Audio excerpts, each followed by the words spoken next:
What's up, world? Welcome back to the Nola Ro Experience Podcast. I'm your host, Nola Ro, and I am here with Mr. Dancer. He's dancing today. That beat is fire. Nola Ro. Hey. So, how was your day? It was good. It was a little hectic, but it was good. You know, I was able to do a bunch of good stuff. Lyric video for I Get Busy is coming out. Okay, nice. Yeah, so I was preparing that. Okay. For a second, that sounded like a guilty person type of thing. So how was your day? Good. I was able to do a lot of good things, good weather, good vibes. Shit sounded very guilty. Maybe a little guilty. Maybe. Sounded guiltful. Maybe a little bit. Maybe it wasn't all good. Yeah, it was good. Okay. Everything good with you? Yeah. Good. Everything's fine. Anything interesting you want to share that you have been up to? I'm not going to go into detail. Maybe in another episode, Okay. you guys remind me to mention it. But Okay. I came very close to a scamming situation today that blew my mind. And I was like, wow.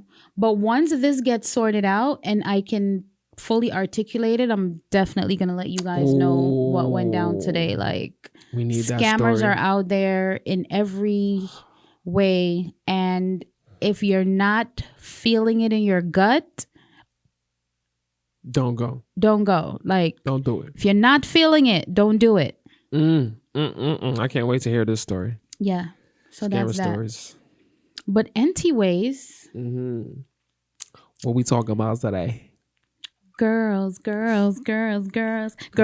do adore. So put your number on this paper because I will have to date you, holler at you when I come off tour. Hey. That's the only part I know. I think me too. That's the only part there is, though, right? I know. I don't know that part. I do not know that part. Does that not sound familiar? Hold on. At all. The R&B part, the girl. No, that's not. I mean, That's how it is in my head. But I hear it in my head, but when it comes out, it sounds a little bit different. No, that's it doesn't even sound remotely familiar. That's. I mean, Okay, I don't sorry, know if that's guys. a testament All to right. how you hear it. I hope nobody's offended by my voice. Jay-Z is offended. He's rich. Like He's not even thinking about it, right? he doesn't care. He watches this. Thank you, Jay-Z, for tuning He in. watches. We appreciate you. Come on, of course he watches. Come on, like be watch too. It's whole. So we're talking about girls, women, Femininity. More specifically, toxic femininity. Ooh, I feel like it's a what's that? A double negative, or what's that word? Oxymoron? Oxymoron is the word. Why? that I meant. Why do you?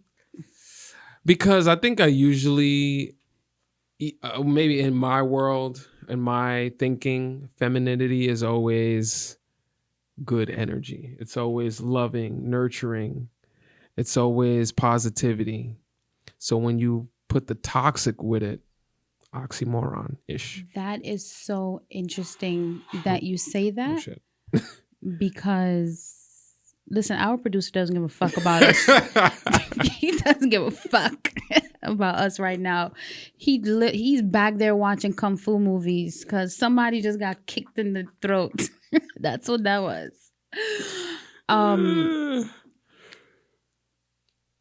Have you ever heard? I don't remember the phrase, but it's really when people are positive, but they use their positivity in a negative way. Have you ever seen like people constantly post things online where they're like, in 2022, I don't want any bad vibes around me. Like, to me, that's a bad vibe post. Yeah. Like, you're the bad vibe. You understand what I'm saying? Yes. And it's constantly what other people are doing. It's constantly how good they are and how bad everybody else is. Yeah. I don't remember if there's a term for that, but it's something like that. Like you said, when you hear femininity, you think probably nurturing, Mm-hmm. maybe softness, Mm-hmm. good vibes, love. But there's an aspect of that where people use that vulnerability, not Ooh. people, women, Uh-huh. use that vulnerability to maybe trick people. Mm. That, and the thing about toxic femininity, it's not just that one thing. It's so broad. Like there's so many things that can fit into that, but that's definitely one aspect of it. I actually have a little article from studybreaks.com Okay. that I'm going to read really quickly for you guys. Please don't judge me if I don't know all of the words. Traditional feminine qualities include empathy, compassion, and nurturing, but it's possible for these traits to turn toxic when they're used to undermine others.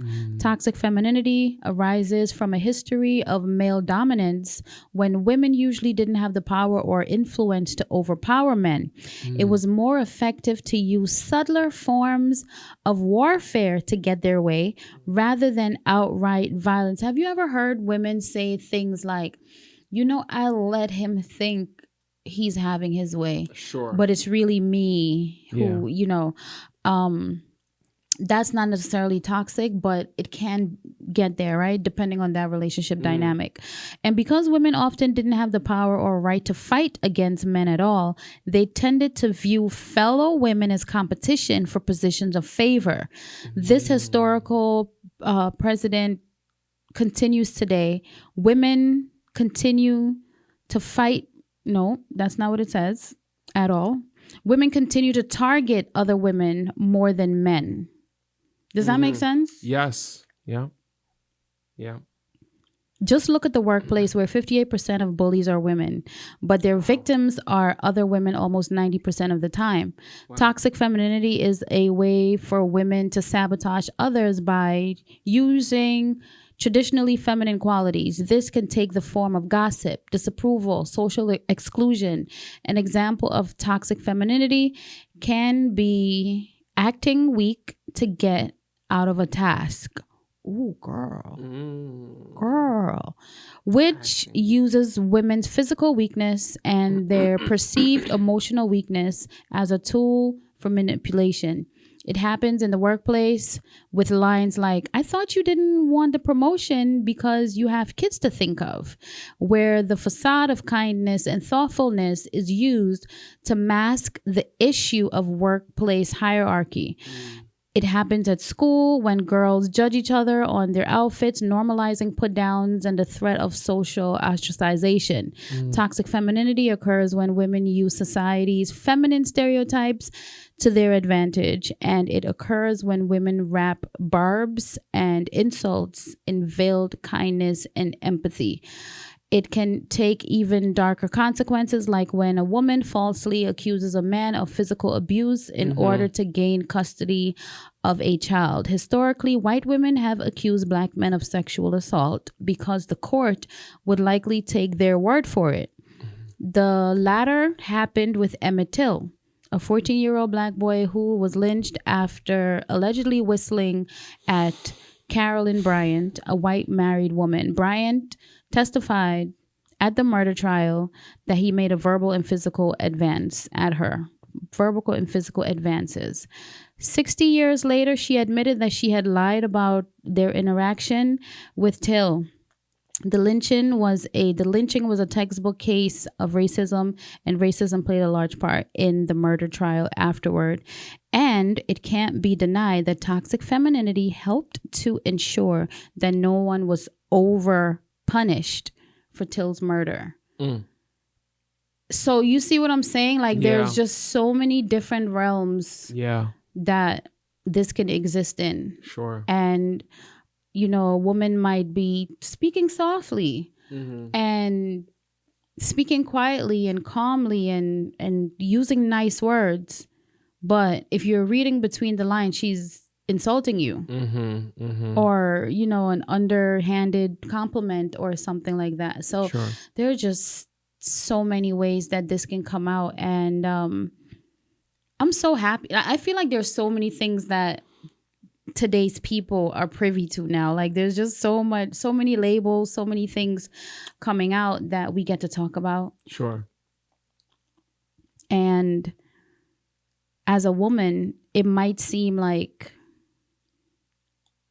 a lot of us don't want to admit this shit, but I like that we're talking about it. It's important, especially the part about, men are like, women are so catty. This is what they're talking about. Yes. We've heard that many a time. Even like a lot of women say, "Oh, yeah, I don't like to hang out around girls." Toxic. Because they talk about each other. Toxic. Like you were mentioning, the gossip, all that stuff. Wow, yeah. That's so crazy. Like this is my first time really discussing this topic, but it's always existed. And I kind of have always been talking about it, just not kind of knowing the term for it, which is crazy. Yeah, I think the use of labels is our new thing now. Like we need a word for everything so we can identify what we're talking about. Yes. And there are women who are like, I don't get along with other women. Mm-hmm. Toxic. That's you. So much. It's a you thing. Yeah. I don't know how many women there are on the planet, but there are billions of women on the planet. If you don't get along with women, it's you. Yeah, ladies, that's definitely something to explore later on. I'm going to be going to California again. California love. I'm going to be talking to my girl, Chandra, who is a wellness practitioner. She actually owns a Yoni steaming wellness spa. We're going to be talking about different ways that women can take care of themselves, different ways that women can reclaim their femininity. And I feel like when you're taking care of yourself and you're doing good things for yourself, you don't have a lot of time to be doing toxic shit to other people. Sure. So hopefully that inspires people. But what do you think about femininity? Just the femininity aspect of our culture, or how do you feel about women who are not feminine? And when I was going through, remember I made some notes about, I wanted to know what the dictionary definition of femininity was, right? The definition is qualities or attributes regarded as characteristics of women, right? So then I'm like, I want to know the definition of woman. Like, what is a woman? An adult female being. So now I'm like, okay, what's the definition of female? Right? It gets deep. And the reason why I did that is because the world is a little bit... It's in a transition. Not a phase, a transition period. For sure. I think it is a phase. You think it's a phase? Yeah, I think we're going to go into another phase. Okay. Where we're going to die. And the new people who come after us, that's all they're going to know. Yeah, sure. They're going to know when they meet you. Her, him, hi, hop. Pronouns. Yeah. So, I hop? Not nice. I was reading an article. Where this... I hop? Okay, I'm sorry. Go ahead. That was reading an article? I was reading an article where this man was like, today's people don't know they're a man, woman, or a toaster. And I was like, I thought that was rude. So, that's funny. No, I'm not trying to throw shade. It's just, I just was being silly. Yeah. But what is a female? Of or denoting the sex that can bear offspring? Or produce eggs. Distinguished biologically by the production of gametes or cells, which can be fertilized by male gametes or male reproductive cells. Does it matter? That is important. Does it matter though? Does it even matter? These definitions, do they matter? I mean, this is what we were just talking about. Yeah, now the lines are becoming blurred, and we're, like I said, we're in the transition. Transition. We're literally in a transition of all of that, and I mean, But if you look at the not definition of mattering femininity, anymore. it says qualities or attributes regarded as characteristics of women. Regarded as That doesn't have to be a characteristics of woman. Anyone can be feminine. Sure. It's just the characteristics are Right. so like, yeah. But not anybody And can what are those characteristics, like we were saying before? The nurturing, the caring, the vulnerability, love, emotional. I feel like those things are human though. And but regarded. It bothers me that they get boxed in with femininity or women, because I appreciate a man who's vulnerable. I appreciate a man who is nurturing. I appreciate a man who's soft. I think the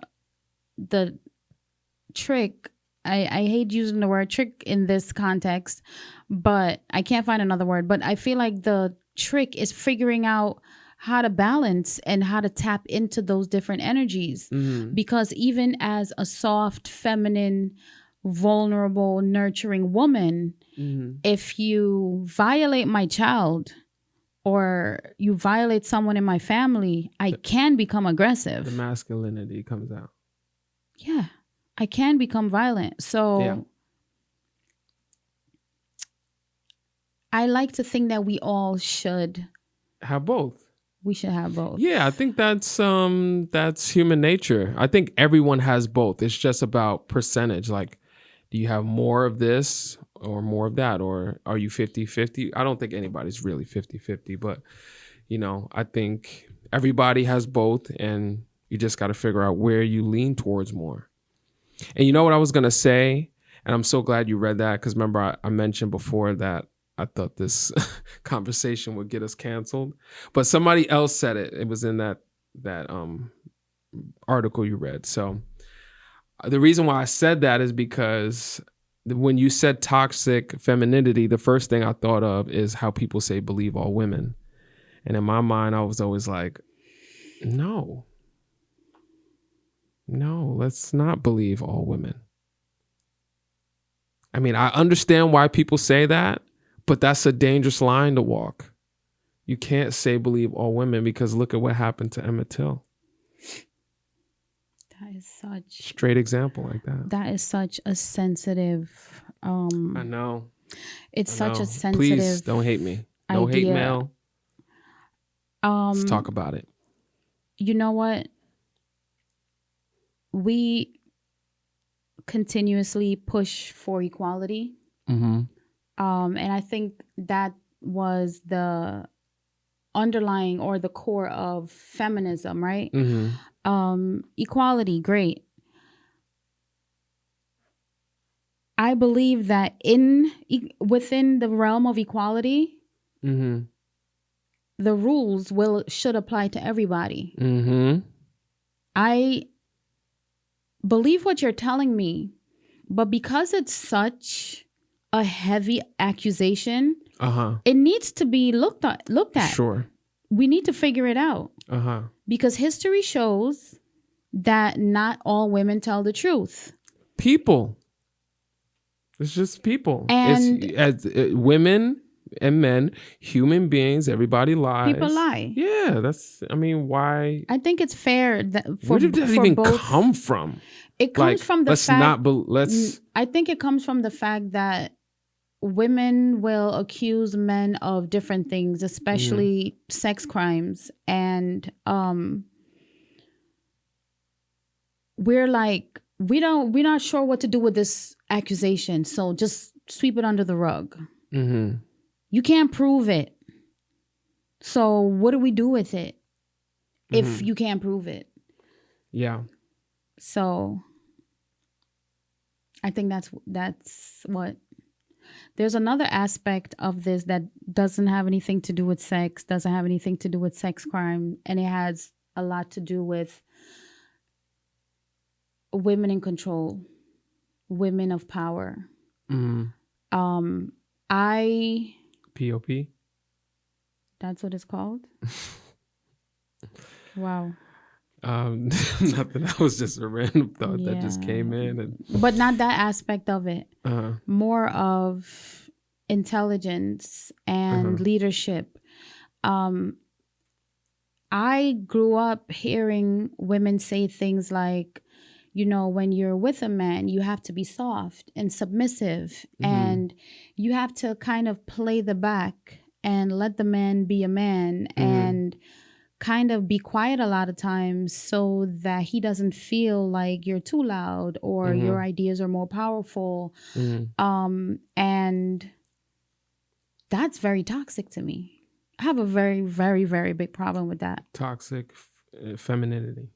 You think so? I think so. I think it's very toxic to tell women to suppress yourself and be oppressed and play the back because you don't want the man to feel threatened. Sure. I have a very big problem with that. And I actually grew up hearing a story. I'm going to tell you about two situations, both heterosexual relationship, man and woman,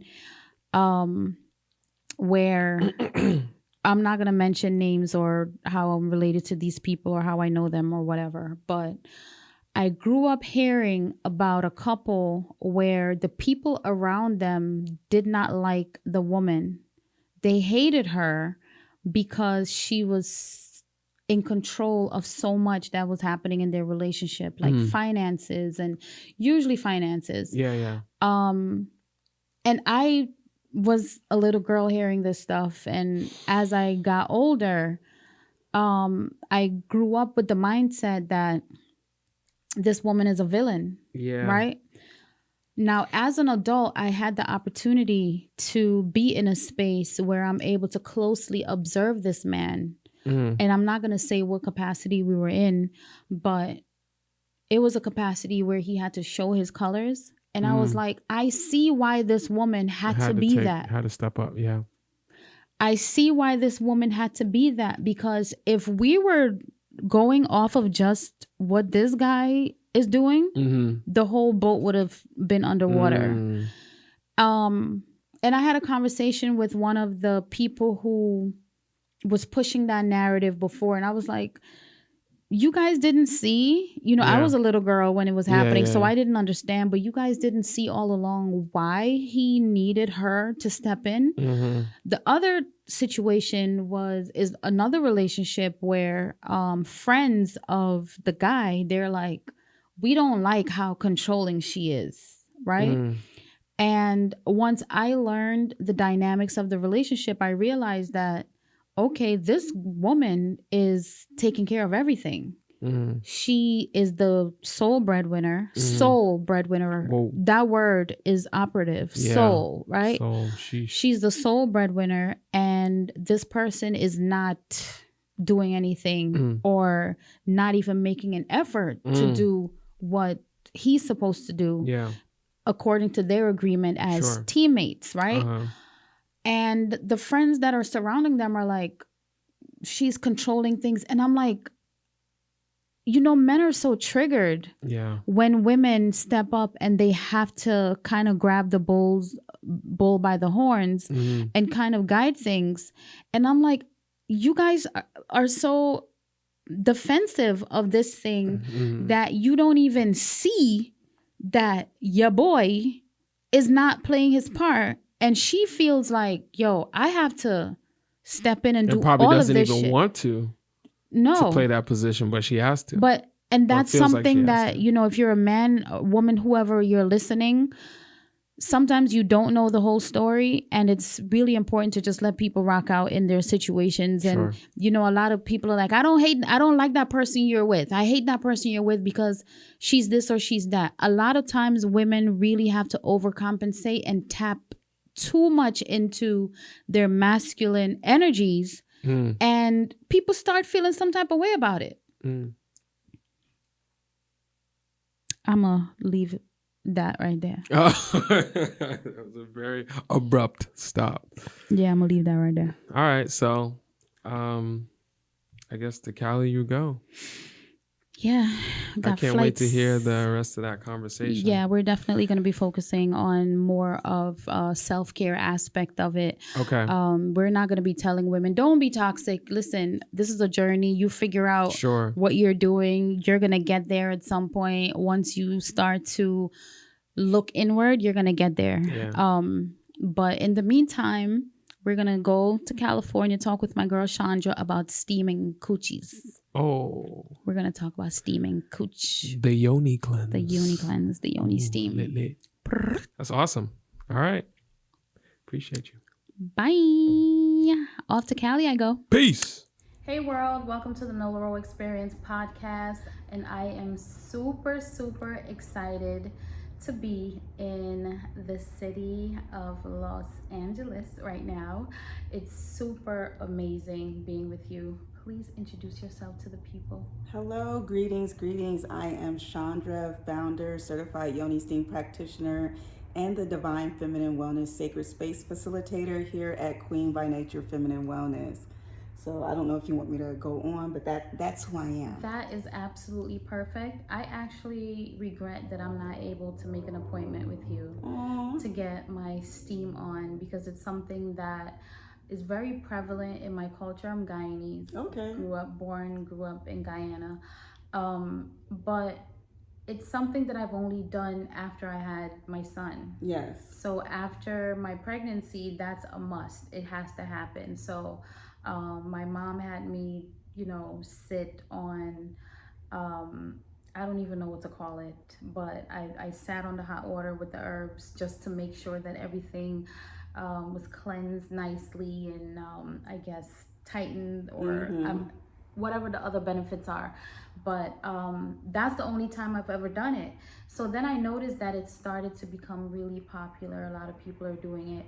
And I definitely wanted to try it. But we have another sister in New York, Andrea Torres, who's doing the same in Queens. Okay. So I think once I go back to New York, I'm definitely going to get on that. But I regret not being able. But whatever you have going on, I'm going to get into it, whether it's purchasing a product or maybe some tea or something. Because I did get some tea. Yes, Amazing. yeah. She had the Queen by Nature womb support tea, and it is a tea that's it's iron enriched. Some of the dominant herbs in it are the red raspberry leaf, which is good for strengthening and toning the uterus. There is nettle leaf in there, which is very iron rich in B vitamins. That's another herb that's good for supporting the uterus. There's hibiscus in there, lemongrass. Chase tree berry that's good for balancing your hormones and supporting liver function. So it's a really nutrient dense tea that I love to share with anyone that comes to Queen by Nature Wellness. And it's also delicious. Thank you. You forgot that part. And it's delicious. Let's make sure that we can hear you. Oh, yes. All right. So we're talking about womb wellness and hormonal balancing with this amazing, delicious tea. Everyone who has heard about the womb, heard about the uterus, knows that, okay, this is the portal. This is where we all come through, right? But other than housing babies, why is the womb so important? For me, the womb has many different aspects, and one that I would like to probably narrow in on right now is the womb is it's like a control center. When something's wrong with our womb, it lets us know that something's going on at another part of our body. So our womb usually gives us signals through, it could sometimes give us signals through pain or a heavy cycle. But usually when we notice something going on in our bodies, we usually feel it in the womb space. So the womb is also good for just helping you tap into your intuition, tapping into yourself, into your awareness, and helping you, it's a creative space.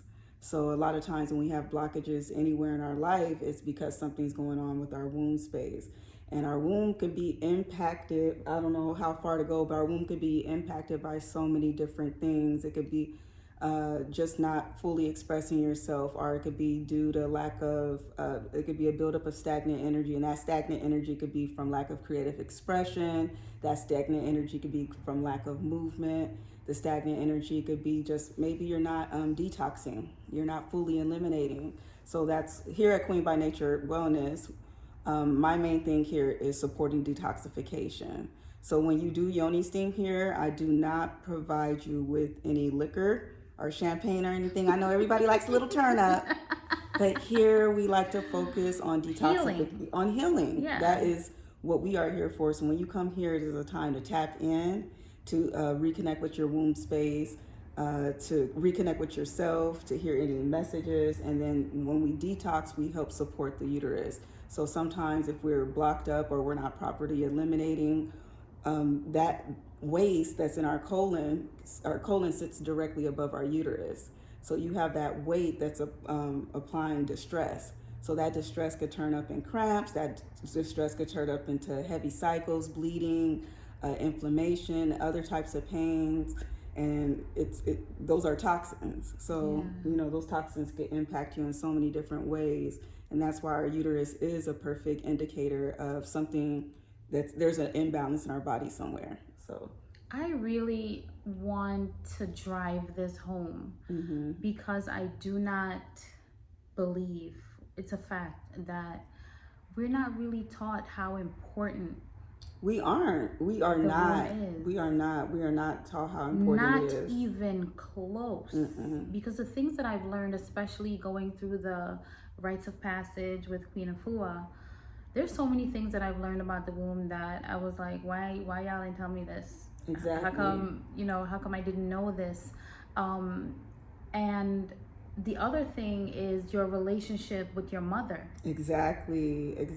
Because our mother, we carry, as a lot of people know, and some people, I mean, this was new information to me a couple of years ago, that when we're carrying the eggs of our future generations. So when I was inside my mother, I'm carrying all the eggs of my lifetime. Just like when my mother was inside of her mother, she carried all the eggs. And our relationships, whatever state we're in right now, so however you're feeling, whatever you're eating, however, just who you are, that's in your DNA. That's your whole genetic makeup. You're creating future people with your habits. You're creating future people with your habits.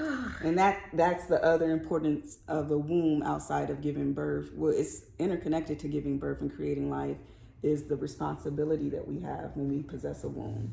And that kind of ties into the divine feminine aspect, and just recognizing that responsibility we have when we are born with a womb space. It's like that, it's telling you that now this is your responsibility. You are a carrier of life. You are a carrier of habits. And the magnitude of that is another thing that's not discussed enough, right? How powerful you are. Like, nobody comes into this world without you. Exactly. Nobody's mind is blown right now. I mean, when you mentioned femininity, and I feel like today, that word, it's kind of touchy.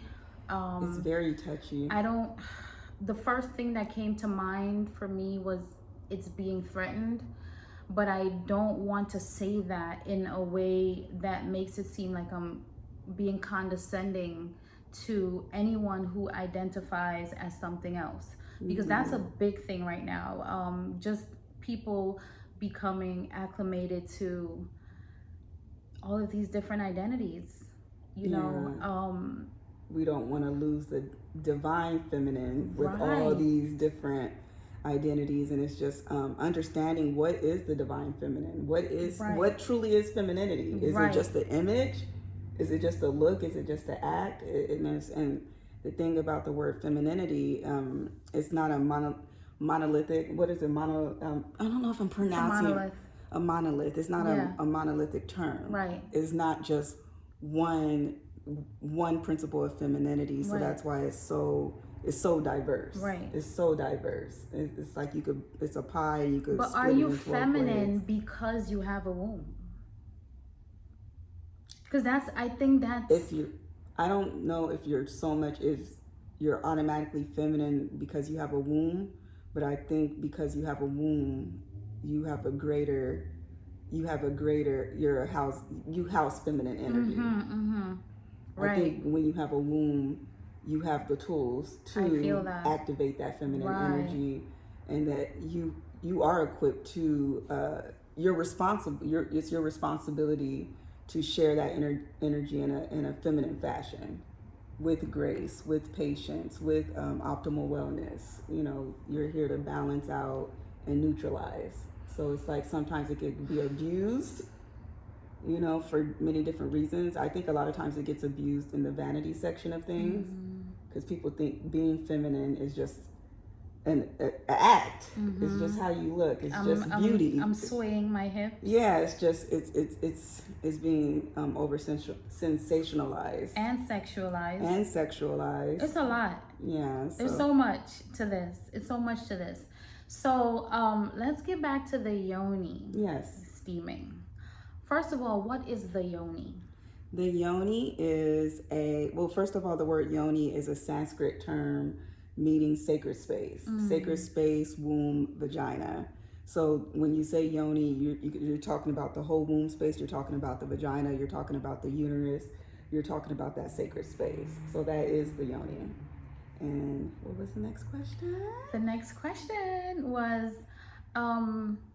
the steaming aspect of it. The steaming aspect. You know, why is steaming so important? And is steaming essential?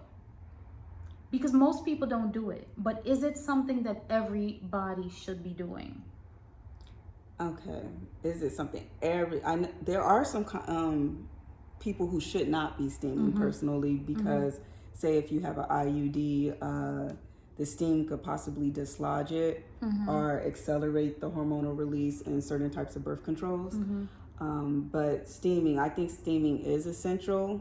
How often you should do it will vary, but the reason I believe steaming is essential is because on a herbal route, you get to receive the medicinal properties of the herb. So when you're sitting over a steam, you have the benefits of getting the herbs are boiled and they release the essential oils in those herbs. You cannot use essential oils in a steam. Those are too strong and that will burn you, because your vagina tissue is very sensitive. Yes. So because your vagina tissue is very sensitive, you are able to absorb the medicinal properties of selected herbs to nourish your womb space. So you get to nourish, the heat is also good for promoting circulation, aiding with inflammation. It helps support detoxification and cleansing. Like you said, when you had a baby, you would yoni steam to remove anything that was left in you. So sometimes, depending on how our cycle looks, sometimes we notice we have old blood in there. Sometimes that needs to come out, because then when you have something in a space, you can't create because something else is blocking that space. So you're holding old blood, old residue, and those are toxins. Those need to come out of you. So I think yoni steaming is really good just on a mind, body, and spirit level. Yeah. So the metaphysical level is you get to it's on a spiritual level, metaphysical level, you get to disconnect, you get to be one with yourself, you get to listen to yourself, you get to feel yourself, you're activating that space. On a physical level, you are helping with any inflammation, you're helping with detoxification, your support. What we like to do, what our job is to do as humans, is to support our organs. So we're supporting cleansing in our uterus, we're supporting cleansing in our liver when we drink any teas and herbs and eat healthy. So the whole point is to support detoxification in our body. So I love it. Yeah, yoni steaming has so many different benefits. Me personally, when I steam, I feel my cycles are more balanced, I have less cramps. I sometimes don't even have cramps. My cycle will start out of nowhere and it's bright red, which everyone's cycle should be bright red when it starts, because you want fresh blood. You don't want old blood. If you have old blood, you're being notified that you have to clean, that you're not.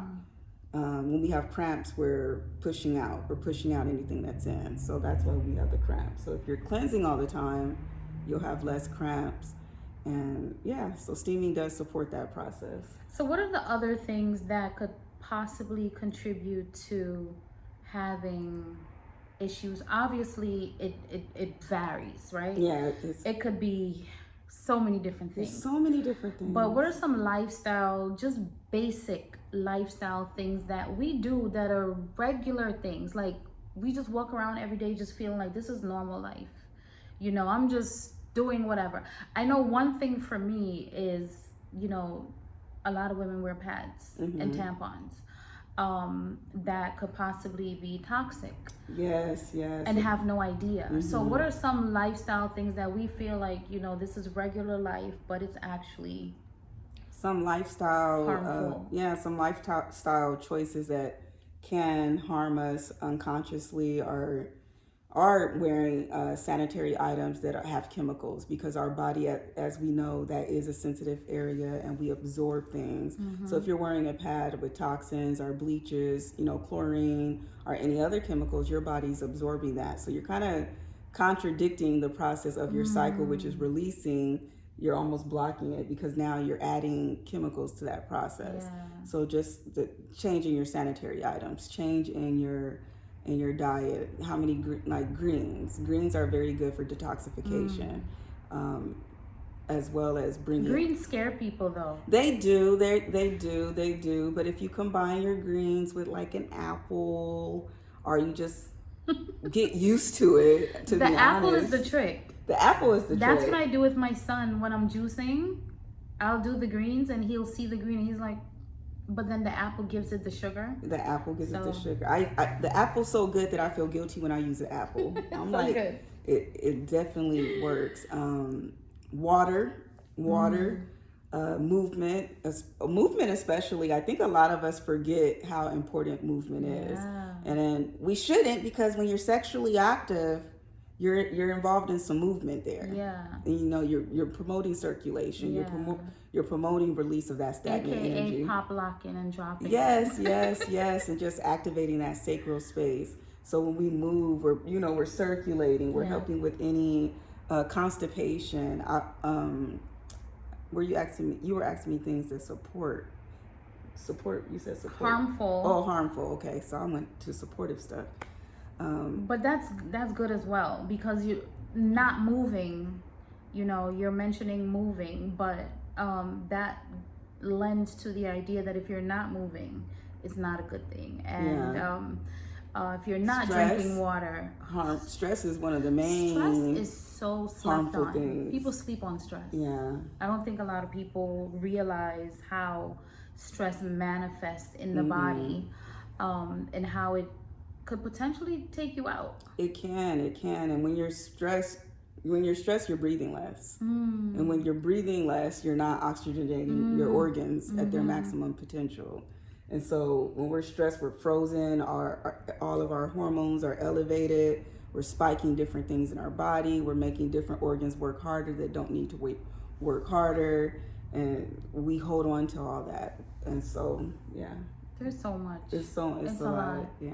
It's a lot. But what I like is that you have managed to grab a niche, right? Just a corner that's a very important corner, because there's so much to know. And if someone who is a nurse, right, which I definitely want to touch on, I think a lot of times people are a little bit leery about anything that's natural, anything that's holistic. People question herbs, people question plants.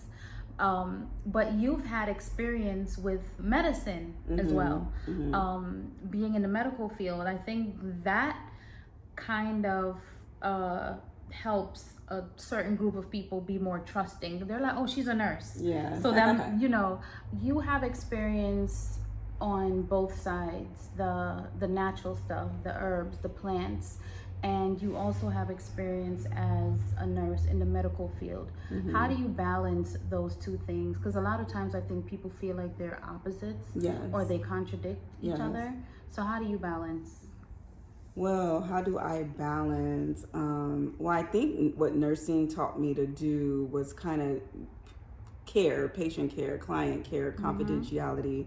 It's more so about creating safe spaces for people to express exactly what they're going through.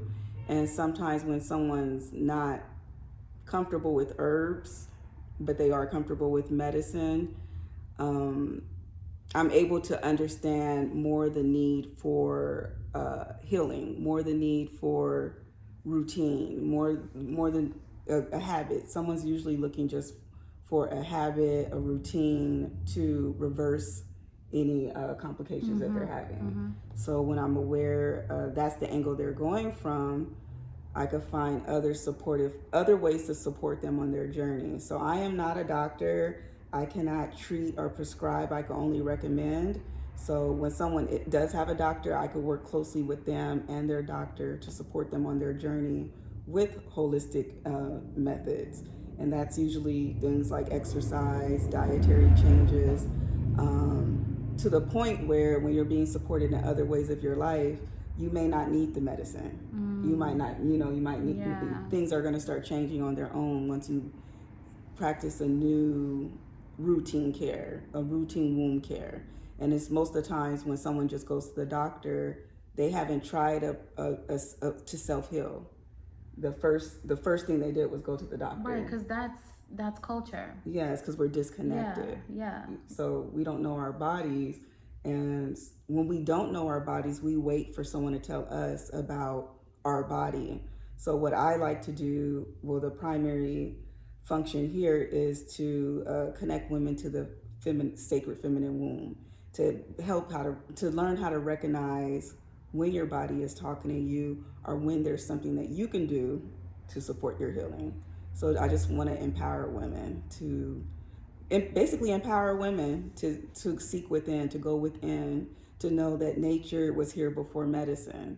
So yeah, I think the most profound thing that we kind of miss is the healing is really your basic things that you do, like you said, moving, drinking water. Yeah, it doesn't have to be difficult until there's a problem. It doesn't. I think a lot of times we're so far gone with an issue, that's when it becomes really difficult to figure out, how am I going to heal what's happening? And it could have been avoided with just basic stuff like moving, drinking water, eating more fruit. And then we have other options that, there's not only one option. So we have alternative methods to treat any ailments. We don't have to resort to surgery immediately. I like to suggest to people or empower them with try taking things into your hands, and just it's really about awareness. And I think that's what one of the feminine principles is: awareness. To me, it is being aware of your body, listening, just touching your womb, just reconnecting with your womb. And one of the services I do here is a womb stimulation massage. And several times that I've done the womb stimulation massage, it's the first time that a woman has even felt something in her womb. Sometimes they'll feel like a lump that they never felt there before, because we don't assess our wombs. It's kind of like a breast exam. That's why they tell us now. They're telling, years ago, because of breast cancer, they told women you need to do self-exams, because people would just go and get an x-ray and then they find out they have a lump because we never assessed our breasts. And we skip over the most important. Yeah, same with our womb. We don't assess our womb space. We don't check in. We ignore the signs. So, yeah. So that was beautiful. Absolutely amazing. I like having conversations about basic things that we often overlook, because like you said, we've really become dependent on medicine and dependent on other people telling us what to do, telling us what's happening with our bodies because of that disconnect. And I think what you're doing is absolutely beautiful. It's history making, because the future, a lot of people are like, all these robots and AI or whatever, but the future is actually going back to people not eating meat as much, people returning back to plants. So it's happening, whether you're with it or not. You better get with it. So you better. But thank you so much. You're welcome. Thank you for this opportunity. I appreciate you. I appreciate Sacred sister. This my sacred sister, y'all. But this is beyond an interview. This is me going through all the things that I went through yesterday today to get here. Mm-hmm. And you just being so gracious, so patient, so queenly. Oh, thank you. I was tapping into my divine feminine. See, there's many aspects to it. I love it. Thank you so much for that. Thank you. Okay? I appreciate it. All right, peace. Nola.